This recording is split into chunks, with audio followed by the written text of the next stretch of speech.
So with the Black Ops 4 season completely over after the release of DLC 4 and Tag der Toten, I think it's a good time just to sit down and take a look back at what Black Ops 4 turned out to be. Look at the highs, look at the lows, what it did right, what it did wrong, and start looking at it from the very start till the very end. And when I say the very start, I mean the very start all the way back at the reveal event. But with that said, I will not be able to go into as much depth with some subjects that I may want to, or you guys may want me to, because I mean, you guys can already tell this video is already quite long, and there's some things that I just had to shorten down because the video, believe it or not, would have been even longer. So, you know, that's a thing. And I also had to cut out some subject that I wrote a script for, even recorded, but wasn't able to put them into the final cut because the video would have been, again, too long, because I was trying to keep it around that hour range. But even so, you guys can see I already went over that. So there's nothing left for me to say here. So let's just go ahead and jump right into this video.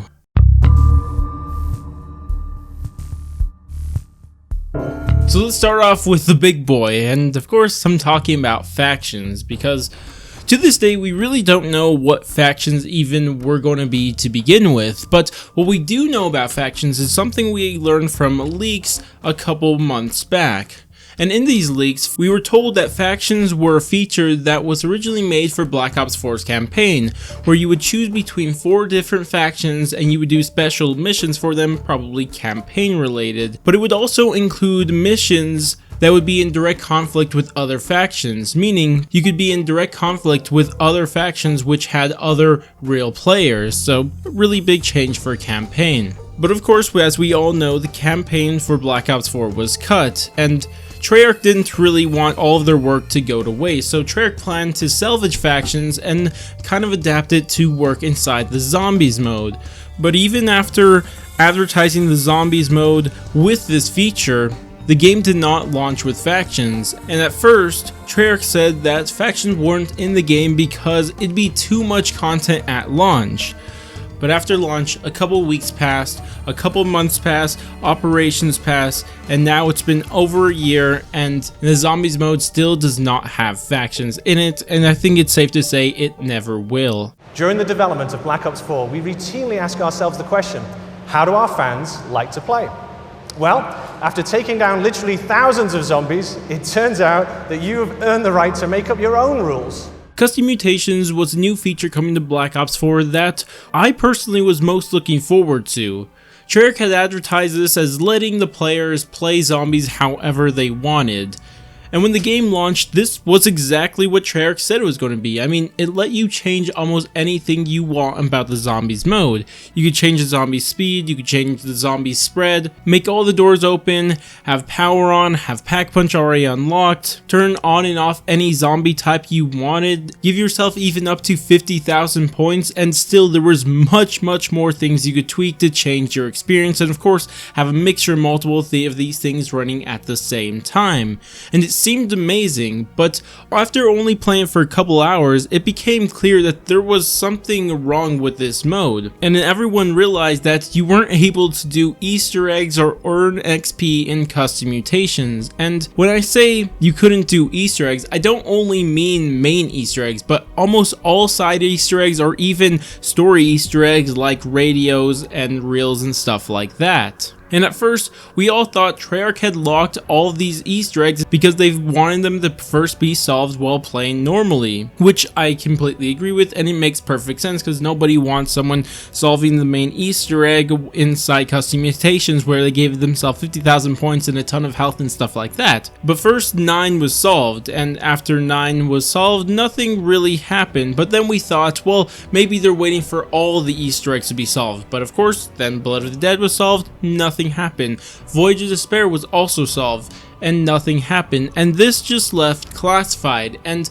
we were thinking, well, once Classified gets solved, then they'll probably unlock it. But as we know, once Classified was solved, it became clear that we weren't going to be able to do Easter eggs and Custom Mutations. And this has held true all the way till today, over a year after the launch of the game. We didn't even get it as maybe a super Easter egg reward, and to me, This is what made custom mutations the biggest missed opportunity in the history of zombies, because I honestly thought this was going to be that next big thing in zombies. Let you do any sort of challenge you want with any Easter eggs, or make the map as easy or as hard as you want for any Easter egg, or really do anything with it. But as we know, that's not what Treyarch decided, and really the only reason people use custom mutations now is just to farm the Bolium plasma in a bunch of glitches. Also, I want to make something clear here, is that people will tell you that maybe it was a technical reason why they couldn't run custom mutations and Easter eggs at the same time, but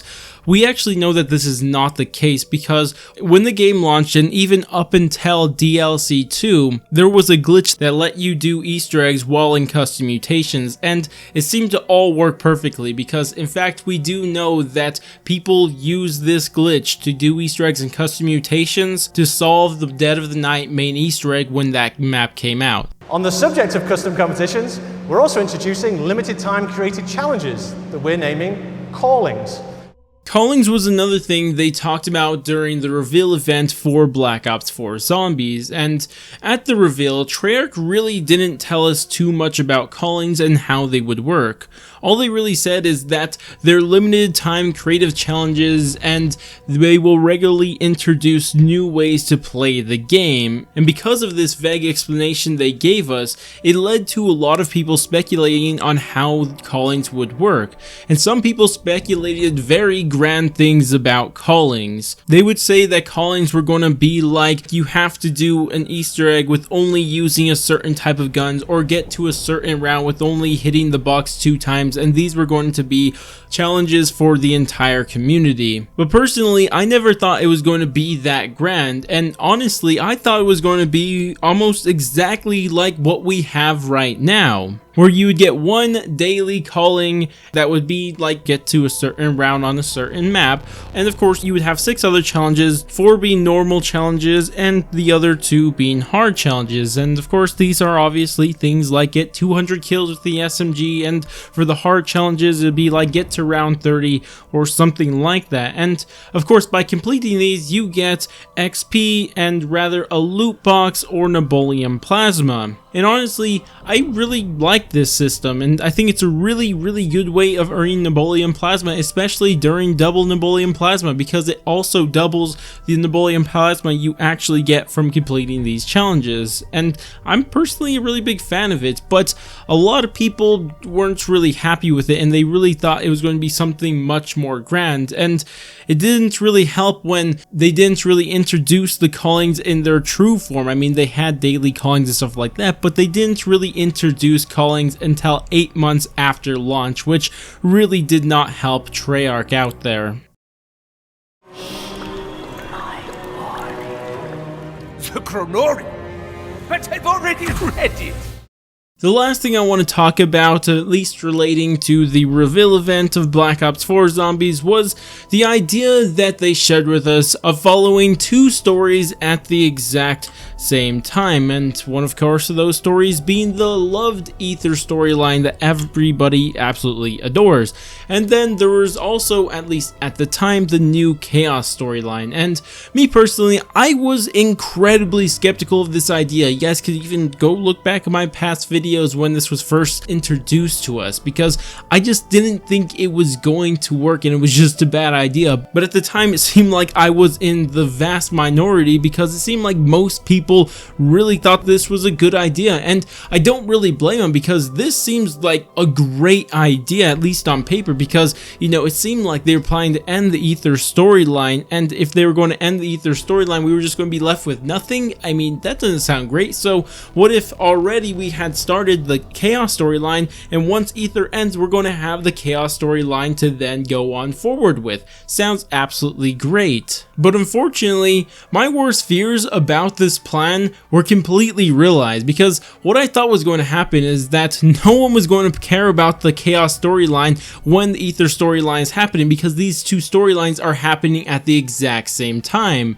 And sure enough, this is exactly what happened at first. But the thing is that that's the worst I thought was going to happen. I just thought that the worst thing that could happen is that people ignore the Chaos storyline. But Unfortunately, like I said, it got much worse because when we got our first 2 DLCs, both of them were chaos maps, and the attitude towards chaos changed from people like for generally not really caring into frustration, because chaos was no longer just a story that we didn't care about or that was just there, but now it was a story that was stealing time from Aether, and it was made even worse when we learned that Aether was really ending. So not only was chaos stealing time from Aether, but it was stealing time from the end of Aether. And as much as we hoped that this really wasn't the case, it seemed to all be confirmed when the final 2 Aether maps in the DLC seasons were both remakes, and they didn't even have cinematics intros or outros. And because of this, I think that we can all agree that the idea of having these 2 stories at the exact same time was utter complete failure and generally just a bad idea.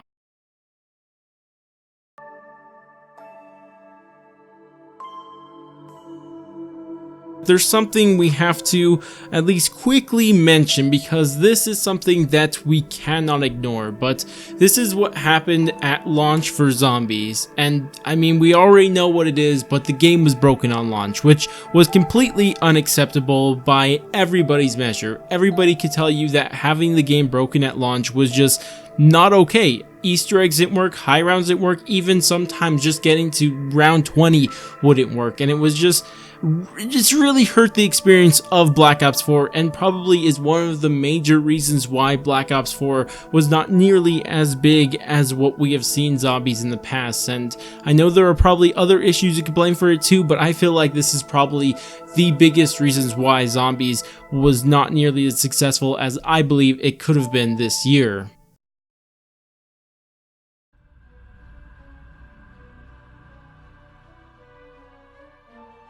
Treyarch had got rid of the original perk system and removed/relocated some of the most iconic perks in all of Zombies. The idea of this new perk system was quite simple. It was fix the main problem with the original perk system. And of course, what is that?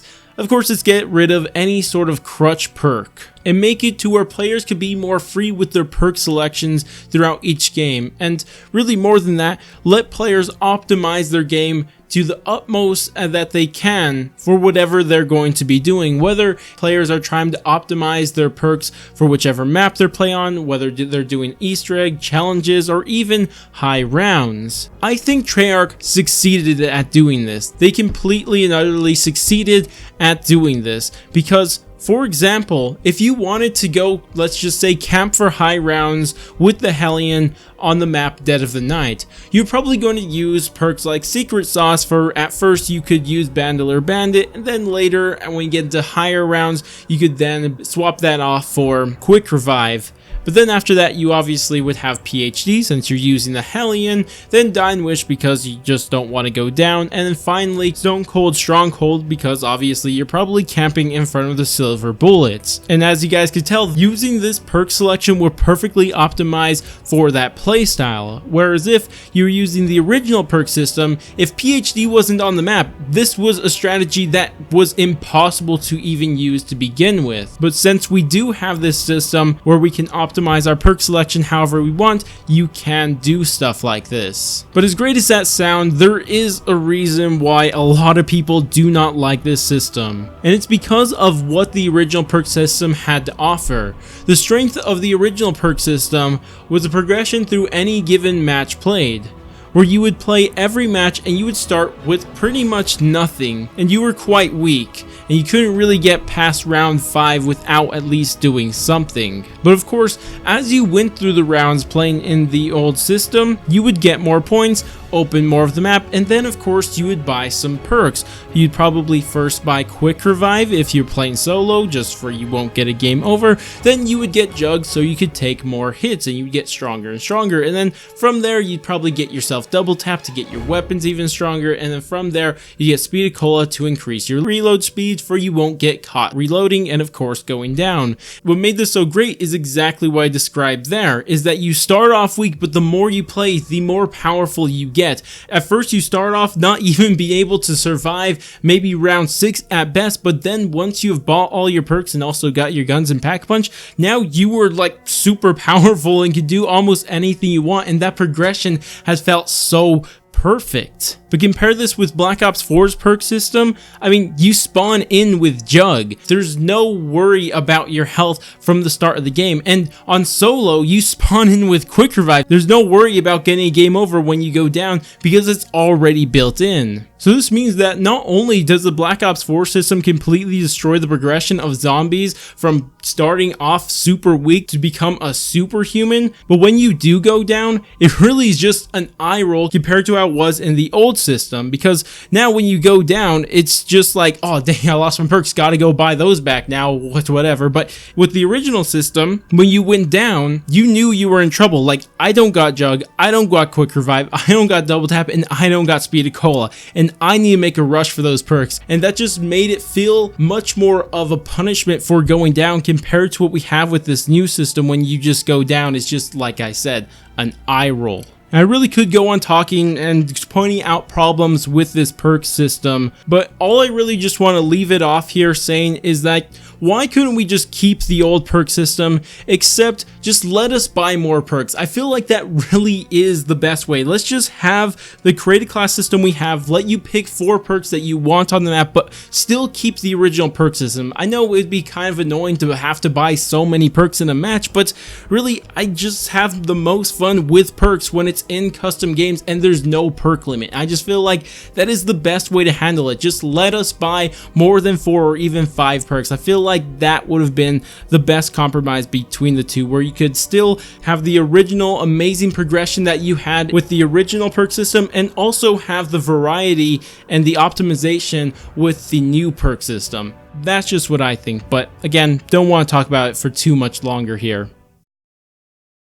The spawn weapons, because in Black Ops 4 you could choose between 6 different spawn weapons, but let's be honest, you really only spawn with the Strife and maybe the Mog, but we're going to mainly focus on the Strife because that's what everybody else uses. So when using the Strife, and of course assuming you have the Operator mod on, which most people probably do, the Strife is a one-hit melee kill till round 4. But most players can still use it until round 5, because after that it's one-shot melee kill on round 5, two-shot melee kill on round 6, and the round there is where everybody kind of stops using it for the most part. And it really hurts me to say this about my favorite Strife, this beautiful gun that I have used more than any other gun in Black Ops 4, but this does add to the problem that the perk system had already started, because you already spawn in the game with Jug, and of course in the case of solo you already spawn in with Quick Revive, but now making it where you spawn in with the gun that most people can use till round 6, I just feel like that makes you way too powerful, because in the past most players would have liked to have gotten a gun, whether it be from the wall or the box or just somewhere else, at least by round 3 or 4, give or take somewhere around there. But in Black Ops 4 you could survive way too long with just the spawn weapon. Just a bunch of slashing and stabbing, huh? So if it wasn't bad enough with the perk system already making you start off too powerful with Jug, and of course the spawn weapons already being quite powerful, well, I have one last thing to add here, and of course that's the special weapons. And yeah, these things are powerful because, I mean, you spawn in with these guns and they're pretty much a get out of jail card anytime you're surrounded, as long as it's charged, and it also has infinite damage. But that's not to say that I think the special weapons are a bad thing, because I really think it lets you play much more, I guess, free. I know there's a lot of plays that I made in Black Ops 4 that I would have never even attempted if I didn't understand that I had the insurance of the special weapon to get me out of some tight corner. I mean, just think about it. Like, normally when you're playing zombies, you just see this tight corner, you're wondering, can I just get through here real quick? And then sometimes you would try it, you go down and you lose all your perks, or maybe even get a game over. Kind of annoying. so for the most part you just kind of wait for the zombies to pass, you train them away, then make your way back, which is cool and all, but I just feel like the game feels more exciting when you have a special weapon as insurance for you could try to get past these areas that you normally wouldn't, or maybe let you do things that you normally wouldn't feel safe in doing without them, and that's why I personally like them. But there's only one real change I would have made to the special weapons, and that's just don't give us that get out of jail free ability, you know, when you first activate all zombies go flying away. Don't give us that ability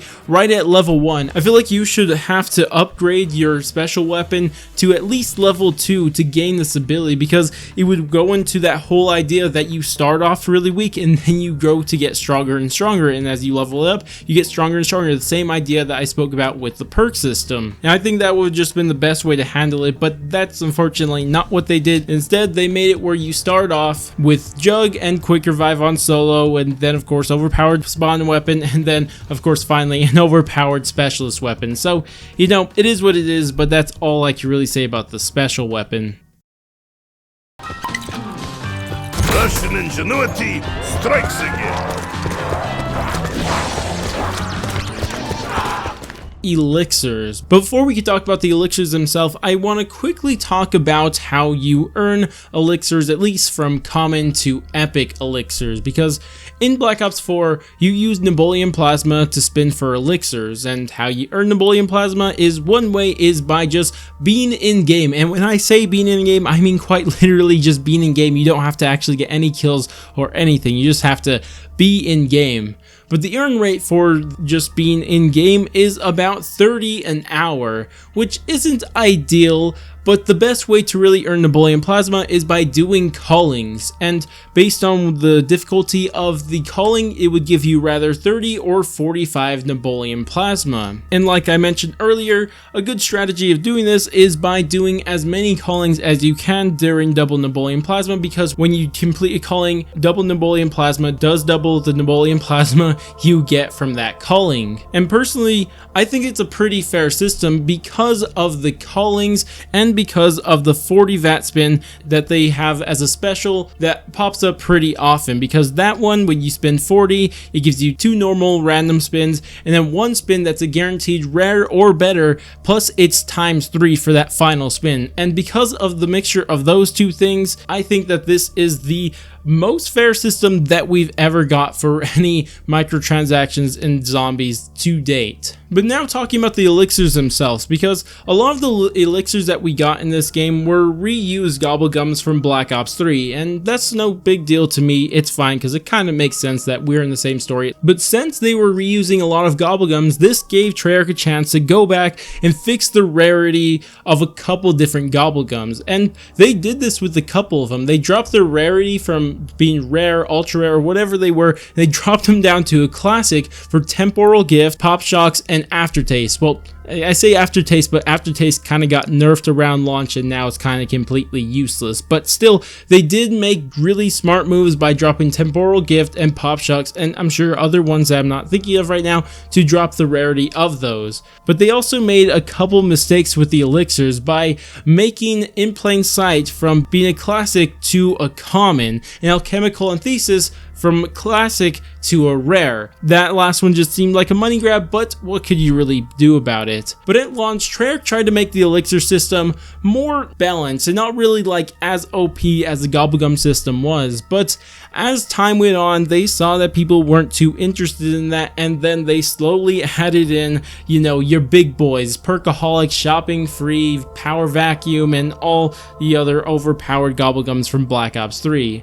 And personally, I thought that's what they should have done from the start. I've always liked the gobblegums in the game. I just felt like it gave you another way to play the game, and it would let you play a game without having to stress so much and without having to worry about setting up every time. And that's what I liked about them, and that's why I personally felt like they should have been there from the start. But one advantage the elixir system has over the gobblegum system is that you can activate the elixirs at any time, as long as they are rather not on cooldown or you haven't already activated it once that round. Because because like you guys know, the gobblegums, you have to get lucky and spin the gobblegum machine, hope you get the right one. But even with that said, I'd still have to tell you guys that I think the gobblegum system is better than the elixir system. And I mean, if I'm being completely honest, it's really only for one reason, and it's dashboarding. And don't get me wrong, I'm not telling you guys to go dashboard, but still, I feel like that the game just doesn't give you enough for you to feel comfortable with using them as often as I used to use in Black Ops 3 when I was able to dashboard. And that's just honestly how I feel about it. I mean, you guys may not like it, but that's just how I'm honestly feeling about it, and the reason why I think the gobblegum system was probably better than the elixir system, because you can't dashboard inside Black Ops 4.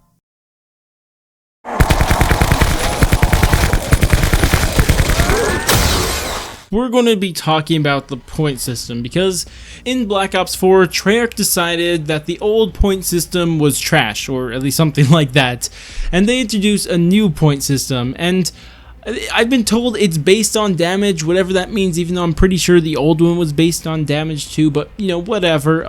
But if we look back at the old point system, everyone that has played a good amount of it will know almost exactly how it works. I mean, for every shot that doesn't kill a zombie will give you 10 points. If you kill a zombie with a shot, of course that being a body shot, it'll give you 60 or 70 points. A headshot would give you 100 points, and a melee kill will give you 130 points. And most wonder weapons will give you 50 points per kill. Pretty simple stuff. With the Black Ops 4 system, I'm not even sure. I mean, honestly, I'm Master Prestige like 200 some, and I mean, I don't even know how the system works, because like sometimes you'll get a melee kill and it'll give you 90 plus 60, which of course is 150, but then sometimes when you get a melee kill, it'll only give you 90, and this applies to every other kill out there, even the headshots, body shots, and everything else. And the weirdest one out of all of them are the dog kills, because for some reason when you kill a dog, it'll give you a couple points. I don't know the exact amount, but it'll give you a couple points, and then it'll minus 40 points. It's all like, why is it minusing points when I'm getting a kill? I just have no idea, and it just really makes it kind of weird and not really straightforward for how this works. But what I'm saying here is that I don't know how it works, and all I know is that you can't milk zombies for points by shooting them in the legs in the early rounds, or just picking an SMG up in the later rounds and just shooting through your horde of zombies. And honestly, that was kind of my favorite part of playing zombies. And I'm not even joking about that. I really did like that. I like trying to optimize my game as much as possible, trying to get as many points as possible out of the zombies, for then I could try to start everything as early as possible. Like, that was actually my favorite thing to do in Black Ops 2. I tried to figure out the best way to get around the map by doing everything in the earliest rounds possible, and it was just kind of my favorite thing to do then, and I still enjoy doing it today. But with this new system, you just can't do that anymore. You can't milk the zombies for points anymore, and that just, you know, kind of sucks. And personally, I just feel like there was nothing, and I actually mean nothing. It's not even like the perk system. Like, we know there were problems with the old perk system, but of course, you know, we don't like how they went about changing it, but still, it's not even like that. Like, I can't even tell you any problem with the old point system. I don't think anybody ever had a problem with the old point system, but now we have this new point system that really no one understands, and I just really don't get it, and I just feel like Treyarch just made the points overly complicated and not even doing what they set out to accomplish, because what they said is that they wanted points to even make a difference on the higher rounds, but you know, last time I went for round 100, I had as many points as I would have if I was playing with the old system. So I'll just leave it at that. I think it was a huge mistake. No benefits came out of that, and that just is a big negative on Treyarch.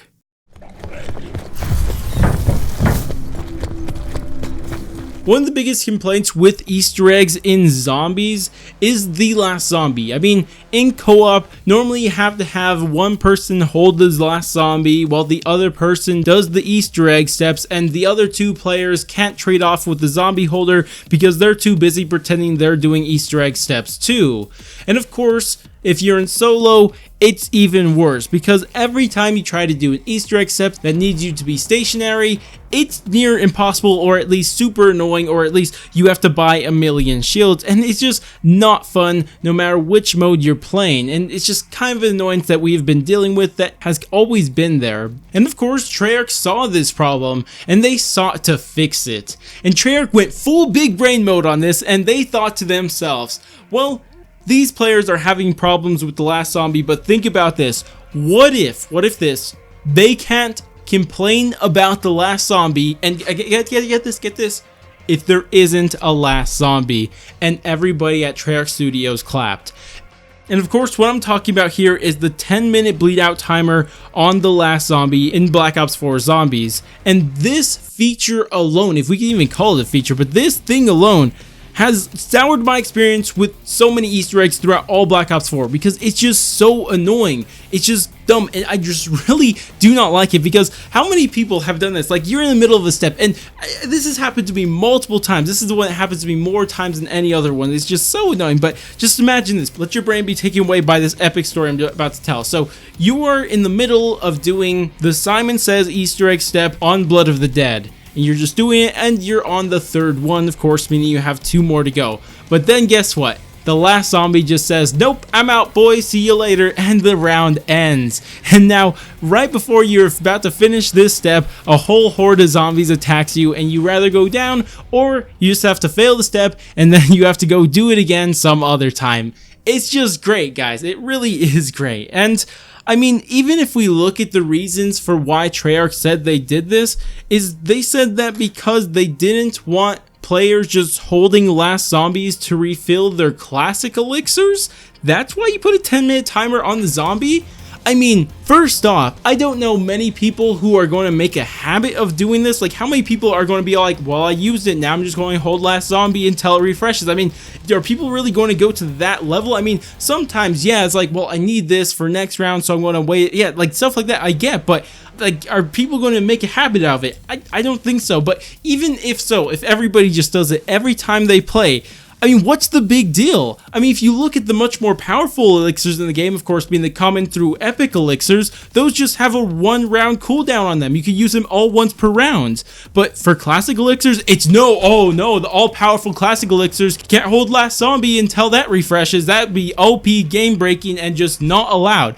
It just doesn't make any sense. And even if Treyarch thought having people just hold last zombie to refill their classic elixirs every round was so game-breaking, I mean, they could have implemented this in way better ways, like, not even close, just way better ways. I mean, just what if they did this? Like, just for a second, Treyarch, just hear me out here. How about, instead of killing the zombie after 10 minutes, you stop the classic elixirs from cooling down at 10 minutes?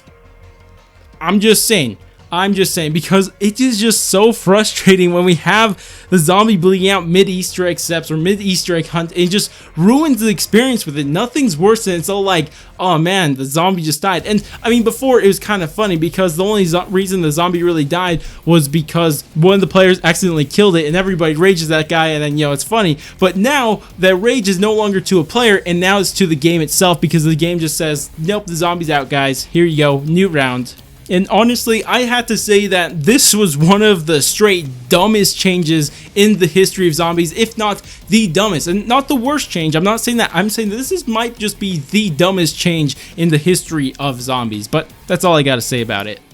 It all just went back to how it was before. I can't think of a better map to start with than Void to Despair, because not only was it one of the launch maps, but also it gets a ton of disrespect, and I just don't think it's just, and I kind of want to make my case for that using this part of the video. And the thing is that most people will tell you that Void Despair is the worst map in Black Ops 4, and I just feel like that's not true. And I mean, the reason I think that's the case is I think the Easter egg is very visually appealing, which is something that many of the other Black Ops 4 Easter eggs aren't really. And also, I mean, the Wonder Weapon, it's pretty cool. I mean, the Kraken, it's a cannon, and it's really cool. I mean, we're killing zombies with a freaking cannon. That's cool. I think we could all agree with that. And I understand it's not the most powerful Wonder Weapon, but it's still quite powerful, and I just think it's really good. And a reason people like to knock this map is they say it's too difficult, and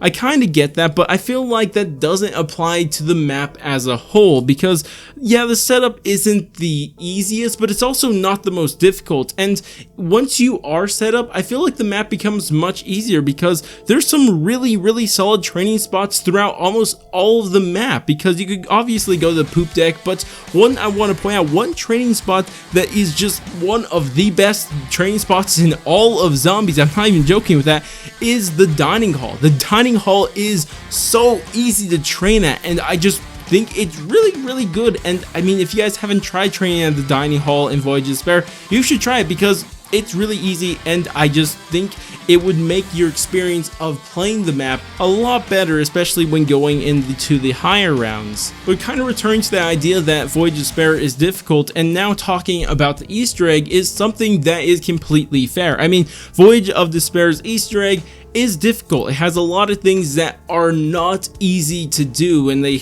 kind of throw zombies at you when you wouldn't really want them to throw zombies at you, and that is something that I think is okay to happen in one map. I feel like each Zombies game should have that overly difficult Easter egg. I just personally feel like that should be something that adds variety to the Easter egg pool, because you don't want your Easter eggs to be too much of the same, and you could change them in many ways, but one of the ways to change them is to change their difficulty, and that's why I find it's okay. And what really makes it okay for me is that the game launched with 4 other maps, but of course one of them didn't have a main Easter egg, but of course 3 other maps that they had 3 main Easter eggs for, so they have to have some variety there. And of course one way of doing that, just like I said, is by making one more difficult, and that's why I'm perfectly fine with a more difficult Easter egg inside Voyage of Despair. And it's not like it's just a grind fest like some other Easter eggs I'll be getting to in a bit, but it's just difficult, and again, I just think that's okay. But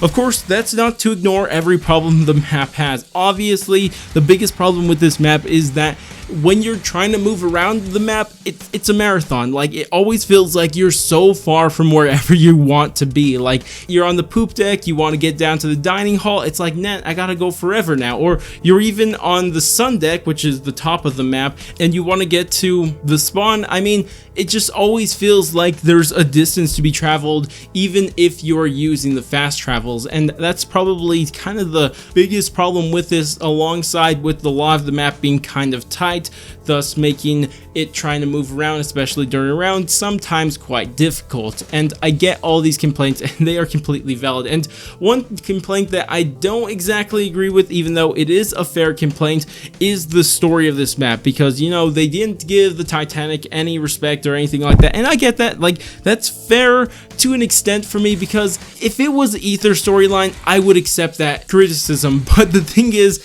it is the Chaos story, and the Chaos story isn't exactly great to begin with, so it's really easy for me personally to overlook that problem, but I would understand why some people would not be able to. But regardless, I can't spend any more time talking about this, because again, we don't want to make this video too long, but that's just what I have to say about Voyage of Despair. You should not have knowledge of such texts. So now moving on from talking about probably the least popular map, I think it'd be a nice shift to go over to the most popular map in all of Black Ops 4 Zombies, of course being 9. And since I just defended a map that people think isn't great, what am I going to do when talking about a map that people do consider to be great?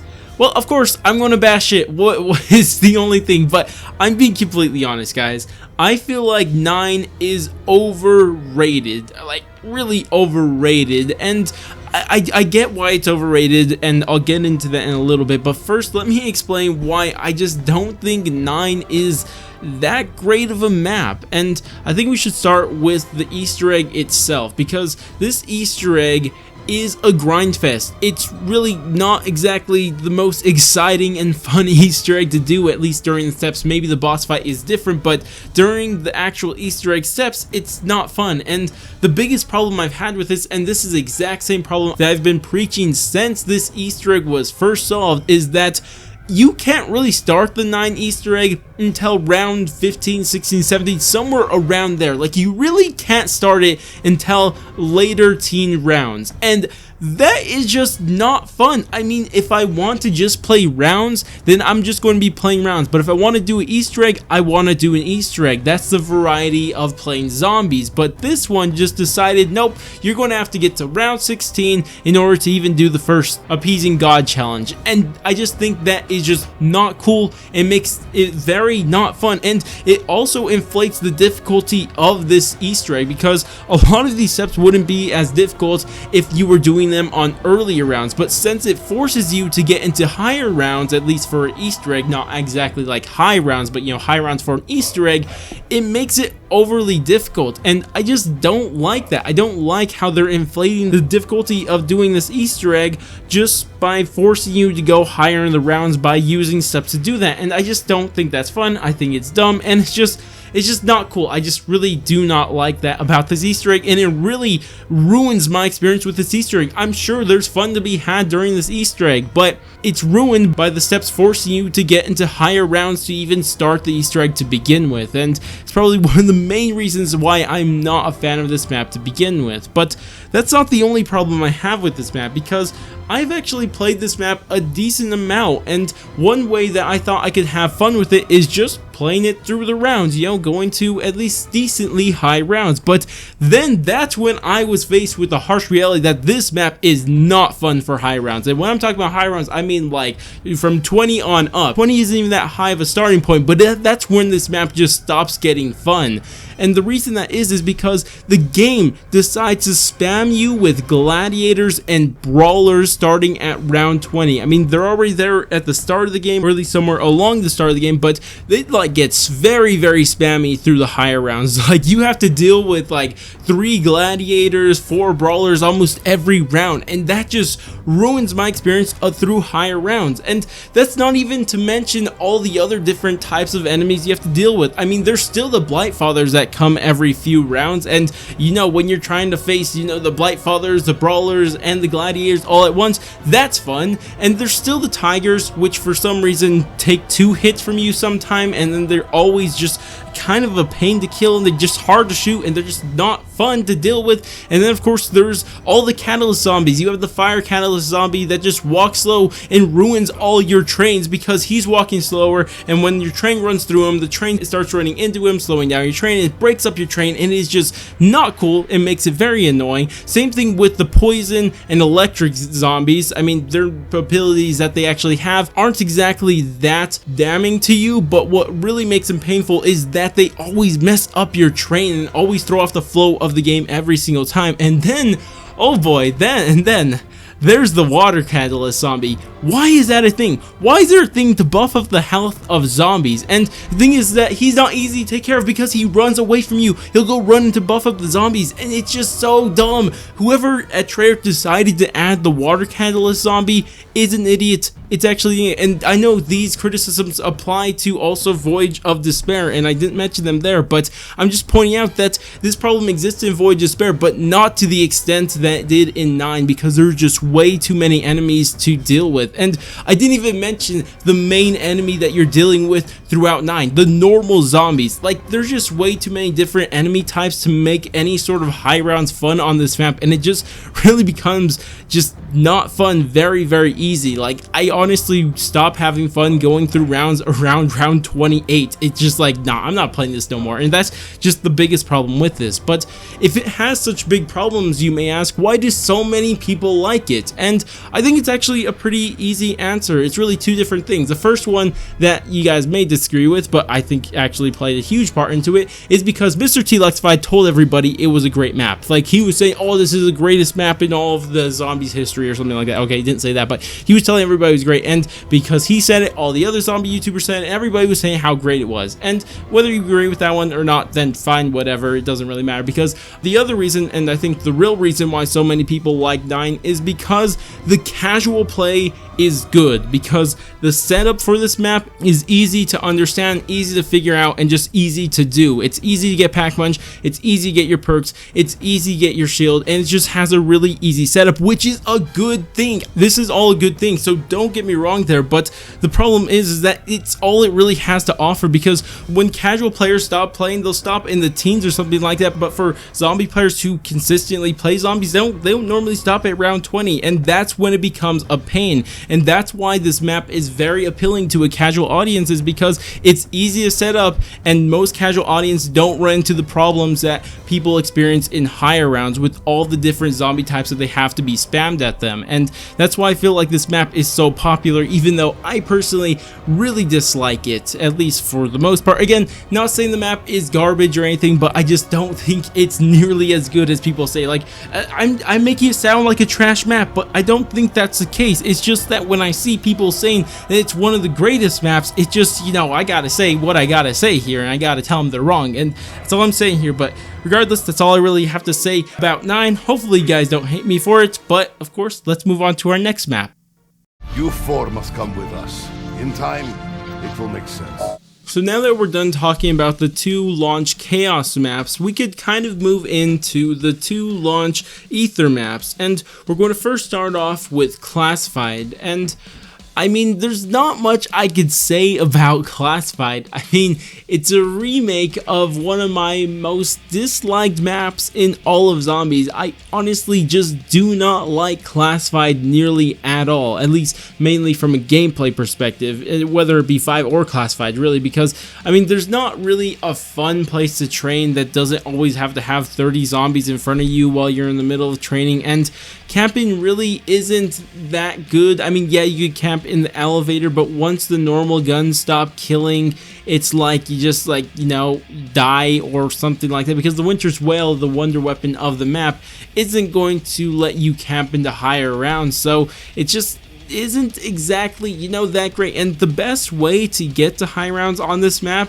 is to probably use traps, the electric traps in spawn, and I mean, I personally just don't find that fun. I think it's the least fun way to get to high rounds is, of course, by using traps, or again, that's just how I feel about it. And of course, there is kind of the main Easter egg thing of it. Of course, not really Easter egg, it's just gain to round 150 and then getting the cutscene, which is cool, and I really like how they put that there for the high round players, but it didn't really come to fruition because, I mean, the game was broken on launch, and then glitchers got it before the high round people, and you know, that kind of happened and everything, so it's hard to really give it credit for that, especially with the game being broken on launch. That's not to say that there's nothing good about the map. I mean, one really cool thing about Classified is the radios, reels, punch cards, and wisps, and all that stuff that it had to offer. I mean, it had so much side storyline stuff to explore in that map. It was honestly crazy. We heard about Purnell for the first time and the creation of Broken Arrow. We heard of Dr. Schuster. We heard how Ultimus got back to Earth from the moon, which was something we'd questioned forever. We heard Samantha from the Wisp just kind of talking about all the different characters from Ultimus. I mean, there was a lot of cool things happening there, so it was really cool, everything that we heard there, but I mean, that's kind of a given with an Ether map, right? So it's hard to give it credit for something that we just expect out of Ether. And again, I'm not trying to downplay that, but it's just kind of how it is with Ether. So regardless, that's all I can really say about Classified. I want to be me. Someone who can do the hard work! Blood of the Dead. My gosh, this map. The thing is with this map, I both adore this map and also wish that it could have been more at the exact same time, but these feelings I have towards it don't lie in the exact same place, because one of them relates to story and the other one relates to gameplay, and I'm sure you guys know which one's which. And since we have been talking negative for a little bit, let's continue on that trend for a little bit more, and let's talk about the gameplay. The biggest problem with the gameplay of Blood of of the Dead is the fact that it was a remake of Mob of the Dead, and not because of the fact that it was just a remake, because that wasn't the problem at the time. That became a problem later on with Ether, but the reason it was a problem is because Mob of the Dead is considered by many, including myself, to be the greatest map of all time, and so when we were expecting to get Blood of the Dead, we were expecting at least a somewhat similar experience, but instead what we got, it just felt like a poor man's version of Mob of the Dead. That's honestly how it felt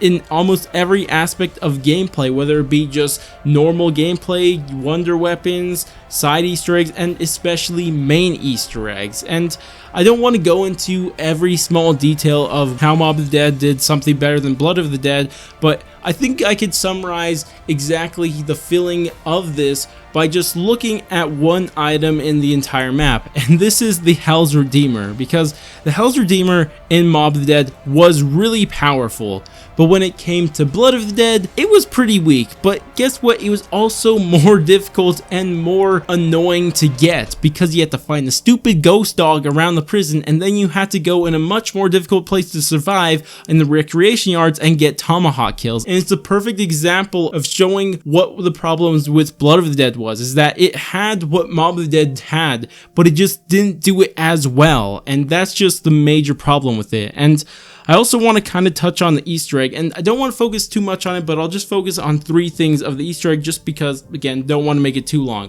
First thing is the monkey step or warden's house step, whichever one you want to call it, and the bird step that combined, that, much like 9, felt like it was only in the game to inflate the rounds to artificially make it more difficult, which, again, I had problems with in 9, and I still have problems with it in Blood of the Dead, but still, if you use gobblegums or whatever it may be, you could actually still do this by a lower round, but when you're not using special elixirs actually, then it still forces you to go higher up in the rounds, which is very, very annoying. But that's not even the biggest problem with this Easter egg, because after doing the bird step, you have to complete 5 different challenges, and I'm not going over all of them. I'm just going to quickly talk about 2, because these 2 steps are some of the stupidest challenges we have ever had in an Easter egg, period. They're even worse than escort steps, because they're like escort steps but worse. And the first one I want to talk about is the docks challenge. And the docks challenge has you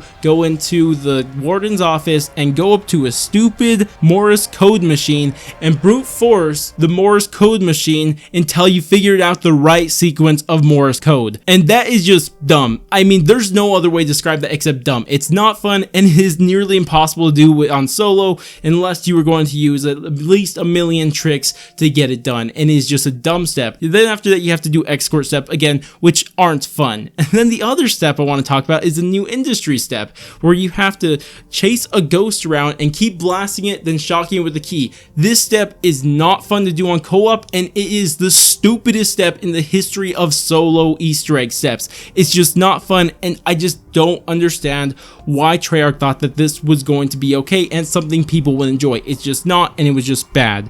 But I think I've got my point across with both general gameplay and the Easter egg, and just pointing out the problems with it. But like I said, there's stuff I really like about this map, and unfortunately I can't go into as much depth because it's so good that it explains itself. And what I'm talking about is the story. I mean, the intro alone is amazing and breathtaking, but then the outro, oh my gosh, dude, that has to be the best cutscene in any video game ever. It just is. I don't know how else to word it, except it is that good. It is actually that good. I honestly can't explain it. I wish I could go into just depth or something of why it's so good, but it just is, and that's what I love so much about this map, and that's why I have this relation with Blood of the Dead, that I both adore it and also wish that there was more, and I just hate it so much that I can't just purely love this map. That's how I honestly feel about Blood of the Dead. It means you are not worthy. Dead of the Night. And if you guys have been watching my channel for a while now, you would know that I personally like Dead of Night. I think it's a pretty good map. It's not a top tier map, but it's also pretty good in its own right. But of course it does have its problems just like all the other maps, but I do want to kind of focus on what makes this map so good, at least in my opinion, and starting off what at least I personally believe to be the strongest point of this map, and that is the, I guess, aesthetic of the map and the atmosphere this map sets. I think it just does it so well. Now, before we can continue, I do have to mention that there's a strong bias coming from me, because just like Jason Blundell is a sucker for medieval castles, I too am a sucker for something that in this case, of course, is 1800s fancy mansion. Like, I'm just sucker for that setting. I think it's so cool. I just love the fancy giant mansion. I love that setting so much that no matter what it's in, I'm going to like the setting. I just like it a lot. I don't know why, I just really do. But even with that said, I still think that they do everything really, really well. I mean, the mansion area looks like a fancy mansion and it gives off the feel of a fancy mansion. I just like that part of it. When you go into the graveyard area, it feels dead like it should because it's the graveyard. When you go to the observatory area, it just looks like Elixirs' lab that he did experiments in. That's what it looks like and that's what it feels like. And then in the forest area where Pack punches, of course, it feels like a dark forest area that anything could jump out from any corner to attack you, and that's all the feelings you get from it. I think it does it so well, and I just like the atmosphere it sets and the aesthetics for everything. It goes along all so well, especially the water reflections are so cool, and even the boss fight, the green glow from the statues that you have to spin is also so cool. I mean, there's just so many things aesthetically that I love about this map that it's hard for me not to talk about. I mean, I'm trying not to talk so much about the aesthetic, but I just think it's so cool. And I mean, one of my favorite things about zombie maps is while you're doing the Easter egg, you affect the map, and that's what happens alongside this Easter egg. Like, you destroy the Atlas statue, you shoot giant beams at the Atlas statue that always stay there, you spin this Atlas statue. I mean, there's so many parts of the map that you're affecting while you're doing the Easter egg, and I just really like it. It lets you feel like you're actually doing something throughout the Easter egg, and I just like all that about it. And I'm going to stop right there because, you know, I'm talking about this for too long, but I will talk about kind of the problems with this map. And the first and biggest problem with this map is the setup. It is just so complicated. I don't know many people who have this entire thing memorized, because I think I made a video on it a while back, but I kind of broke down how many spawn locations you have to have memorized just in order to get Pack-a-Punch open, and I think it was around 20 some, which is completely unacceptable and definitely the biggest problem with it. And we can also look at the vampires. Those guys were kind of annoying, and especially the red vampires. Those things aren't fun to go against, and yeah, those are problems. And also the werewolf itself, it just isn't fun to deal with either. But of course, I overlook these things. But if you guys do want to kind of criticize the story, especially with the intros and outros and the lack of dialogue that happen in them, I mean, I understand that, but since for me personally this is the Chaos storyline, I just kind of, you know, throw that out of the way. I mean, I don't expect anything great out of the Chaos storyline anyway, so I acknowledge all of these problems, but overall, I think it's a good map. I don't think it's worthy of any hate, so that's just personally how I feel about it. I will open the library. The world will be mine. Ancient Evil. This map is a little bit of an interesting map because honestly, I want to come out here and say Ancient Evil is a top tier map. I honestly want to say that about Ancient Evil because I really did enjoy myself playing Ancient Evil, but there's some things in this map just kind of hold it back from being really on that level. But before we can get into that, I want to kind of digress a little bit and talk about the positives of this map, because personally I feel like the best part of this map was its main Easter egg. Like, its main Easter egg is pretty good. I mean, I don't know any other way to put it. It's by far, and I'm being serious, like by far the best Easter egg in all of Black Ops 4, but then again, you guys could say, well, does Black Ops 4 really even have that great of Easter eggs in the first place? And I'd have to completely agree with that, because comparing this Easter egg to maybe some of the Black Ops 3 Easter eggs, or even the IW Easter eggs, I don't know if it competes well with those, but still, it's a really solid Easter egg, and it's better than anything else we had this entire year, and probably will have until the next Treyarch game, so at least we have that. But I just personally feel like every single step, for the most part, is pretty fun. I mean, yeah, there's kind of the unpredictability of the challenges that you have to complete in order to turn the fire blue. You know, that's a little iffy, but yeah, I think it's still fun because you don't know what's going to be coming. You have to adapt as you go. But then, of course, there's that raw step where you have to give the raw perk the rod, and then you have to like defend the beam. And I mean, that's really dumb, especially when every single time you do it, there's going to be a Blight Father spawning. I mean, that's just dumb, that part. And even the boss fight maybe isn't the most exciting boss fight, but I still think it's all solid. But overall, it's really fun to do. Even though I just gave it those 3 knocks, it's still, the rest of it is really good and really fun to do, and I think it's probably what really makes this map for me more than anything else. I mean, I know a lot of other people just like the whole area, you know, being Delphi, seeing all the different goddess and giants and everything just around the map, especially in the dark side of the map where you see the battle between the giant snake and the giant lady thing that I'm not exactly sure who's who. I know people actually care about Greek mythology, but I personally don't, so I couldn't care who they are, but it still looks really cool. And I mean, I personally just find Dead of the Night to be much more amazing looking for things I already talked about, but regardless, I still think that this map has a lot of things that just make me want to say that it is a great map. But then there's all the problems with it, and probably the biggest problem with this map is the lack of side Easter eggs. I mean, there really isn't any side Easter eggs. I honestly, when I was writing the script, I was trying to remember all the side Easter eggs. I'm all like, wait, does he even have any? I looked at the Reddit, I mean, there's something, but there really isn't any side Easter eggs, and I'm just like, really now? Okay. And I just find that to be a little disappointing, because this is supposed to be a Treyarch map, right? And Treyarch's map are supposed to be filled with just so many things, whether it be main Easter eggs, side Easter eggs, storyline, or anything like that, and this map kind of, you know, didn't have any of that, and it's just like, oh, okay then. And you know, it is probably the biggest problem with this map. I mean, that's not to mention that this is a chaos map, and I think at this point we've all established throughout this is that the chaos storyline isn't great, to say the very least, so, you know, that's not really helping the map either.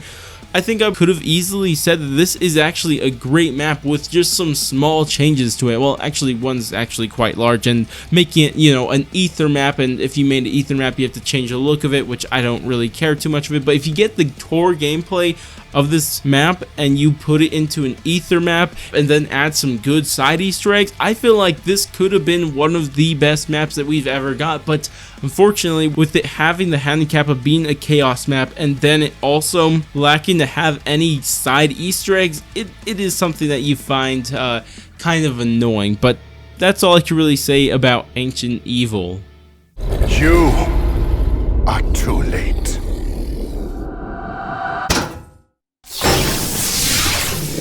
With DLC 3, Treyarch had returned to Ether, and they did it with Alpha Omega, a remake of Nuketown Zombies. And in this map, I really struggled to find great things about this map. I honestly do. It's only like one major thing that really stands out to me more than anything, and the rest is just like okay. Like, it's nothing bad, but it's just a bunch of okay. I mean, it being a remake of Nuketown Zombies except a little bit bigger, I mean, it's okay. I mean, the map is kind of small, which is, you know, okay. The Easter egg, it's okay. The boss fight, it's okay. Like, most of this map is just okay. There's nothing really that bad about it, but there's nothing really great about this map either. I mean, the only two things I could say that I kind of like about this map is, first, the side Easter eggs. I think they did a pretty good job at doing side Easter eggs, but maybe I just think it's good because the map before, it didn't have nearly any side Easter eggs. I'm not really sure, but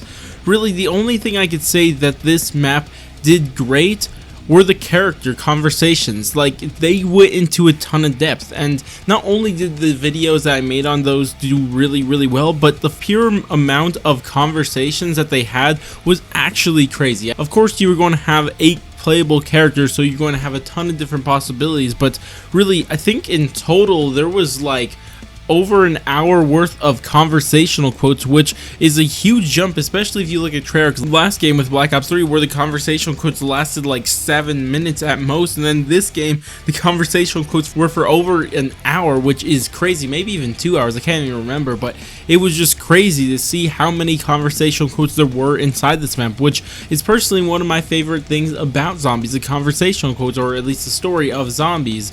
But that's the only great thing this map did. The rest was just okay, and there's just nothing good, nothing bad. It was just a big ball of okay, and that's honestly how I feel about Alpha Omega. Like, I want to go in there, I want to criticize it, and I want to say all the bad things I possibly can about it, but when I play it, I'm just like, yeah, it's okay, it's cool. I guess the round 200 side Easter egg is really cool, but is that really going to, you know, make me say the map is great? Probably not, but really, I'd like to go into more depth with Alpha Omega, but I just can't, because there's nothing more to say about it, because it's just the definition of an okay map. What are you talking about? We found the Agarvan device! I know. And I'm so sorry. Now for the last map inside Black Ops 4 Zombies' entire season, and also this was not just the end of Black Ops 4 Zombies, but also supposedly the end of the Ether storyline, and it's going to be really hard to talk about this without making the main focus of it being, of course, the end of the Ether storyline, because, I mean, that's an absolutely huge deal, especially me personally. I mean, the Ether storyline is just, has been so amazing for me personally. I've loved it so much, and now with it's over, especially in Tag der Toten, it's kind of has to be the main focus of it. But what I will start off saying is that Tag der Toten was once again a remake, except this time it was a remake of Call of the Dead. And I mean, I know I've been saying this for almost a year now, and now it seems like every zombie YouTuber and everybody in the zombie community is also saying this, but I said it first. The point is that, I mean, Tag der Toten was a remake. The map before it, of course, being Alpha Omega, was a remake. The map before that was Blood of the Dead, which was a remake. The map before that was Classified, which was a remake. And even the map before that, which was Revelations, really wasn't an original map, because it just had a bunch of old maps stuck together, which, don't get me wrong, that was cool and all, but I mean, we just been on this ride for so long of just trying to get us with nostalgia. And it's just like, dog, like, myself, I'm not a real nostalgic person to begin with, but I mean, even people who are quite nostalgic, I feel like, you know, there's a point where it's like, oh, okay, I mean, Call of the Dead, and I mean, I just don't get it, and it just leaves us with the last original Ether map ever, and ever, because we're never getting Ether storyline ever again, was Gorod Krovi. Completely unacceptable in my opinion, and I just don't think that it was a good idea. It was an awful idea.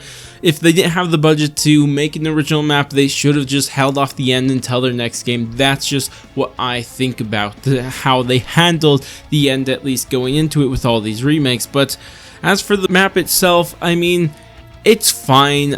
It's another remake. I can't tell you anything else about it. It's another remake that has a little bit more areas, and it's not, again, bad. See, look, it's not that they're bad, but they're just remakes, and that was cool with Blood of the Dead and Classified maybe, but with Alpha Omega and Tag der Toten, both of them also, and especially them being the last maps, which I can't stress enough in the Ether storyline, it just is frustrating to say the very least, and I just don't appreciate it, and I feel quite upset with the fact that they still ended the storyline off this way, and I don't know, and I mean, it doesn't really help when the main Easter egg didn't even have a boss fight for the last map ever, and that's coming from somebody who isn't exactly the biggest fan of boss fights, but don't get me wrong, I like boss fights, and I even love them in some cases, but I just feel like they're kind of overdone already, and I'm not saying to take them out entirely, but we need to have some sort of change up, and that's coming from me that has that opinion, but yet I am still saying that the last map in all of the Ether storyline should have had a boss fight. I just feel like that should have been the case, and I just don't like how so many things are handled. I mean, the end itself, I absolutely love the ending sequence when you're Samantha and Eddie walking through the dark tunnel with the light at the end. I adore that part of it. But the rest of the end was just dumb in my opinion. Dude, I hate that our characters, our Ultimus and Primus characters, were just poisoned by Nikolai. That's how they went out. And I'm not going into too much depth right now because I made an entirely separate video going into a ton of depth of my problems with this ending to Ether, which I'll have linked on screen right now. But just know that there are just so many frustrations with this map that it's hard for me to even appreciate the okayness of the map. Unlike Alpha Omega, I could say, well, it's an okay map with cool quotes or something like that, but this one I just can't hold any good feelings towards, just for the fact that how poorly I felt like the build up to the end of the Ether storyline and how the actual end of the Ether storyline was handled. And not to mention that the intros and outros for the last two maps of the Ether storyline were just slideshows instead of full CGI, which I don't know, but regardless, that's just how I feel about the end of Black Ops 4 season and of course Tag der Toten.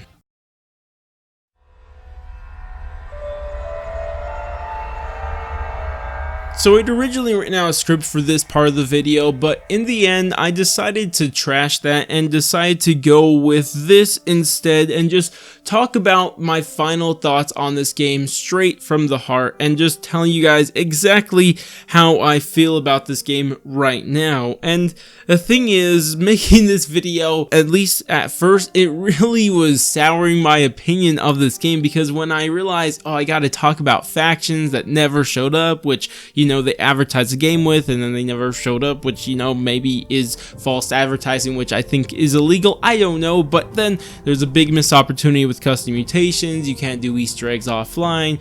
Callings weren't added into the game until 8 months after launch. The budget was cut halfway through the DLC season and during the Ether's end. I mean, these are some pretty damning things to happen to any game, not just the Zombies game. And that's not even to mention the game was broken still on launch, but still there's just so many things that I just look back on this game and I'm just like, my gosh, how did I play this game? But at the same time, there were some things in this video that I look back on and said, oh, you know, that was actually pretty good. And what I really feel like does that more than anything are the maps themselves. Like, the maps aren't bad maps. I mean, even though Blood of the Dead isn't as good as Mob of the Dead, it's not a bad map. And yeah, Classified's a bad map, but it was always going to be a bad map in my opinion. And Voyage, I think, is underrated. 9 is a very nice casual map to play. Dead of Night is my all-time favorite looking Zombies map, and Ancient Evil has a really fun Easter egg. Alpha Omega has the most in-depth quotes system that we've ever had in all of Zombies, and Tag der Toten, you know, maybe that one's the only one I can't really find a nice bright spot for, except maybe the final ending sequence in the ending. But really, I just think that the game is still a fun game. It's not a bad game, but it's just, when you compare it to everything else that we've had in Zombies before, it just feels like it could have been so much more. And that's my honest feelings towards this game, that this game could have been the best Zombies game to ever exist. And I honestly believe it could have been better and bigger than Black Ops 3.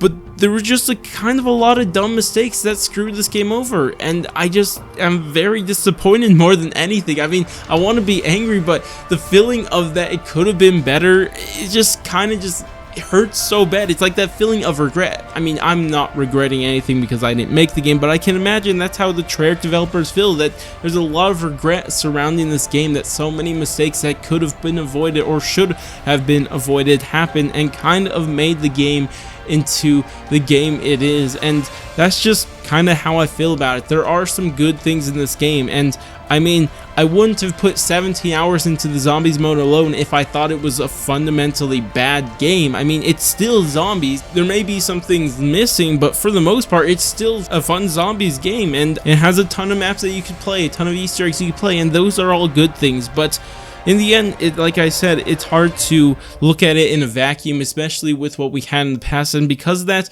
if I had to give this game a final rating, it kind of hurts to say, but I'd have to give it a 6. Like, I want to give it a 7, 8, or 9, but I just can't, because there's just so many objectively bad things about this game that really hurt it. And I mean, I honestly wouldn't blame anybody if they would give this game a 5 or even 4, because there are some things that just shouldn't have happened. And what hurts more than anything is that there are choices that shouldn't have been made to begin with. And that's probably kind of my biggest complaint with everything in Black Ops 4, that the mistakes were dumb mistakes, and those dumb mistakes destroyed the potential of what could have been a great zombies game. And those are my final thoughts on the season of Black Ops 4 Zombies.